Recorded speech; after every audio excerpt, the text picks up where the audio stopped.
তুনিরের ডায়েরির দ্বিতীয় এপিসোডে সবাইকে স্বাগতম জানাচ্ছি। আমি তুনির। আজকের ঘটনাটি মারাত্মক রকমের ভয়ের। বসন্তপুরে দিলীপ কর্মকারের সাথে ঘটে যাওয়া একটি সাংঘাতিক ভৌতিক অভিজ্ঞতা। তিনি ঠিক যেভাবে লিখে পাঠিয়েছেন সেভাবেই পড়ে শোনানোর চেষ্টা করছি।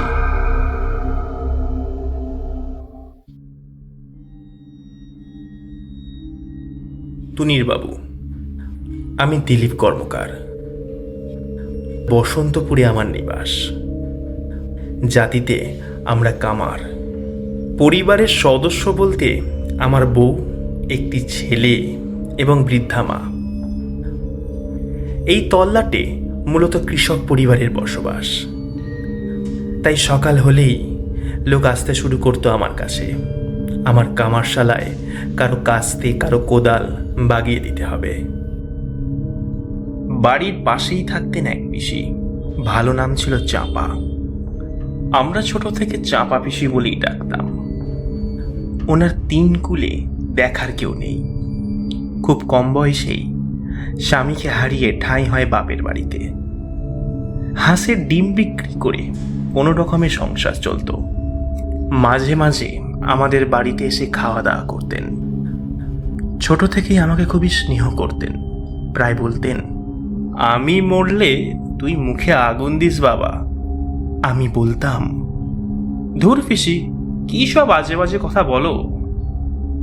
যাই হোক, বিকেলবেলা হলে পিসি ঘাটের কাছে এসে চারিপাশের ঘাস পাতাগুলি ছিঁড়ে সিঁড়িগুলি পরিষ্কার করতেন। কোমরে বাতের ব্যথায় সোজা হয়ে দাঁড়াতে পারতেন না, তাই লাঠির ওপর ভর করে যাতায়াত করতেন। সেবারে সিংটির মেলায় আমি কোদালের দোকান দেব ভেবেছিলাম। আগে থেকেই কোদাল, কাস্তে, বঁটি তৈরিও করা শুরু করে দিয়েছিলাম। ছেলেকে বললাম, তুই সকালবেলায় মেলায় গিয়ে দোকানে বসবি, আমি দুপুরে বসবো। করাও হলো তাই। মেলার দিন দুপুরে আমি চলে গেলাম মেলায়। সেদিন বাড়ি ফিরতে অনেক রাত হয়ে যায়। এসেই আমার স্ত্রী আমাকে একটা খারাপ খবর দেয়। চাঁপা পিসি নাকি আজ বিকেলের পথ দুর্ঘটনায় মারা গেছেন। উনি ঘাট থেকে জল নিয়ে বাড়ির দিকে আস্তে আস্তে হেঁটে আসছিলেন। একটি বাইক আরোহী হঠাৎ এসে সজোরে ধাক্কা মারে পিসিকে। পিসি ছিটকে পড়ে ঘাটের সিঁড়িতে। Spot dead. আশেপাশের লোকেরা সবাই ছুটে যায়, কিন্তু বাঁচানো যায়নি।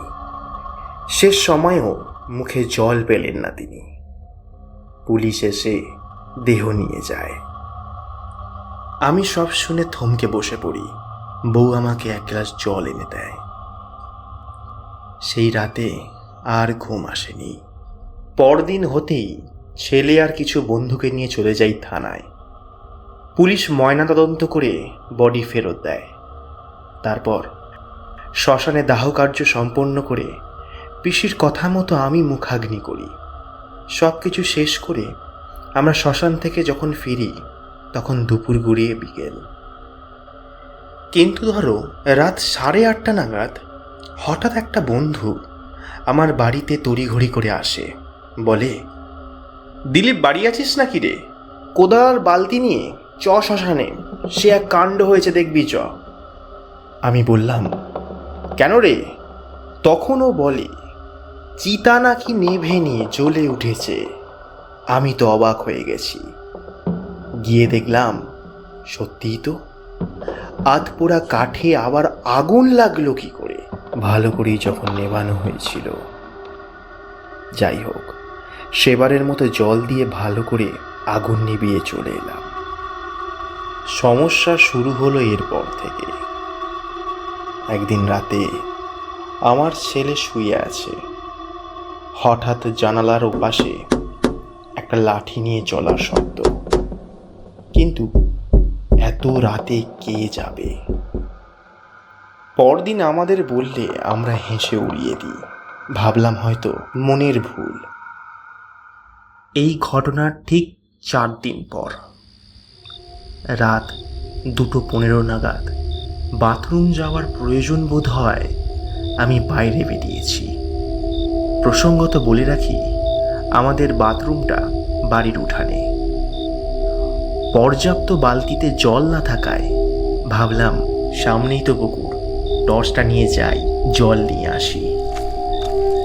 কি বলবো আপনাকে টুনির বাবু, যখন ঘাটের সিঁড়িতে পা দিয়েছি, সিঁড়িটা অবিশ্বাস্য রকমের গরম। কেউ যেন আগুন জ্বালিয়েছিল কিছুক্ষণ আগেই। আমি ওই দিকে না মন দিয়ে জল নিচ্ছি, কিন্তু কানে আসছে ক্রমাগত ঘাস ছেঁড়ার আওয়াজ।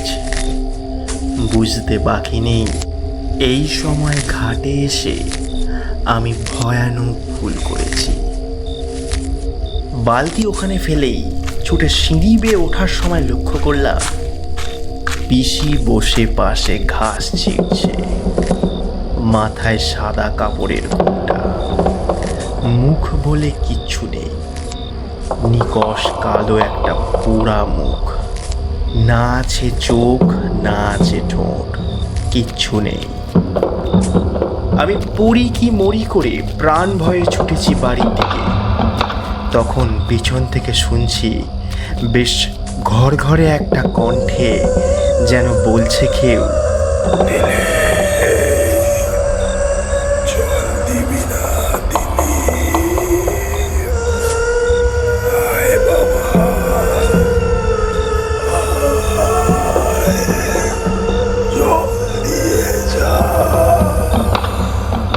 আমি কোনো রকমে ঘরে এসে হাঁপাচ্ছি। বউকে বললাম, আমাকে বাতাস করো, আমি পিসিকে দেখলাম। বউ তো শুনে ভয়ে কাঠ হয়ে গেছে। সেই রাত ঘরের উঠানে লাঠি নিয়ে হাঁটার শব্দ হয়েছে। আমরা কেউ ঘরের জানালা অবধি খুলিনি। সারা রাত হনুমান চল্লিশা এবং রাম রাম করে গেছি। ভোরের বেলা যখন পাখির শব্দ কানে আসে মনে সাহস পাই। গ্রামের দুই চাষি এসে ডাক দেয়, ওদের নাকি কোদাল বাগিয়ে দিতে হবে। গিন্নি দরজা খোলে, আমি ওদের বসতে বলে মুখ ধুতে চলে যাই। এরপর সেভাবে পিসির দর্শন না পেলেও বাড়ির উঠানে মাঝে মাঝেই রাতের বেলা লাঠি নিয়ে চলার শব্দ শোনা যায়। আমার ছেলে যে সেবারে ভুল কিছু বলেনি তা এখন বিশ্বাস হচ্ছে। খুব শীঘ্রই আমি গয়া গিয়ে পিসির নামে একটি পিণ্ড দিয়ে আসবো ভেবেছি। দেখা যাক কি হয়। তো এটাই ছিল আজকে দ্বিতীয় এপিসোডের ঘটনা। আমাদের পরিবেশনা যদি ভালো লাগে একটা লাইক করে দেবেন, এছাড়াও চ্যানেলে নতুন হলে সাবস্ক্রাইব করে রাখবেন, তাহলে এরকম সত্যি ভৌতিক ঘটনা আরও শোনাতে পারবো।